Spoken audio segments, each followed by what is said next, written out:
Labis ang pasasalamat ng mga taga-Pangasinan dahil may pagpapatuloy na ang konstruksyon ng mga natenggang infrastructure project sa lalawigan. Target ng DPWH na matapos ang mga proyekto sa susunod na taon. Narito ang agenda report ni Dobby de Guzman.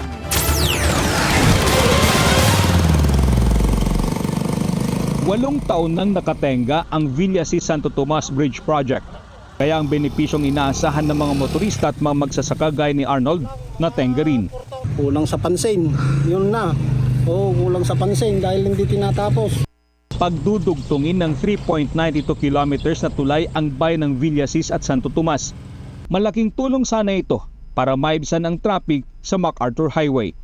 2.08 billion pesos ang kabuuang pondo para rito.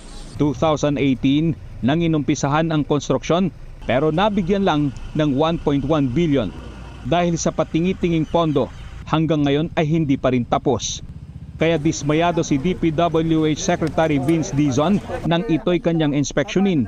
Pagtitiyak ng kalihim, matatapos ang tulay sa December 2027. Pinapaikot ako ni Pangulo sa buong bansa para lang makita ano ba yung mga nakatenggang mga project. Yan ang nakakalungkot lang. Nag-report nga ako kay PBBM ng isang araw. Nalulungkot talaga siya kasi ang daming mga project sa buong bansa na ganito. Dahil sa direktiba ni Secretary Dizon, ngayon pa lang ay labis ng pasasalamat ng mga residente at mga lokal na opisyal.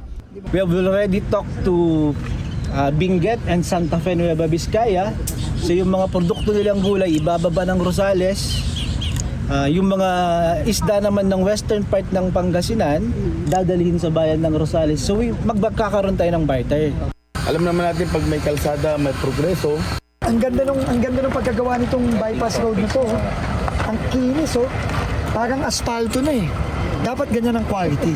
Maayos ang pagkakagawa. Pero 5 taon na ring nakatenga ang higit 9 na kilometrong Binalonan Lawak Diversion Road. Kaya ang utos ni Secretary Dizon, tapusin na rin ang proyektong ito sa susunod na taon.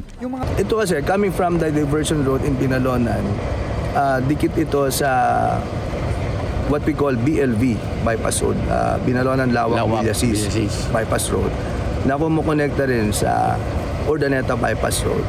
That's a north-south alignment. Pero yung east-west alignment, dudugtong ito sa Lawak, Manawag, San Jacinto, Mangaldan, Dagupan, Binmali hanggang Lingayen. Kapag natapos ang bypass road, magiging 5 minuto na lang ang biyahe mula sa Tiplex Binalonan papuntang Manawag, Pangasinan.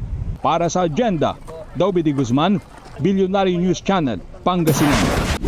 Manatiling nakatutok sa Billionario News Channel. Sumubaybay sa aming social media accounts at mag-subscribe sa aming YouTube channel para sa mga bago at eksklusibong balita.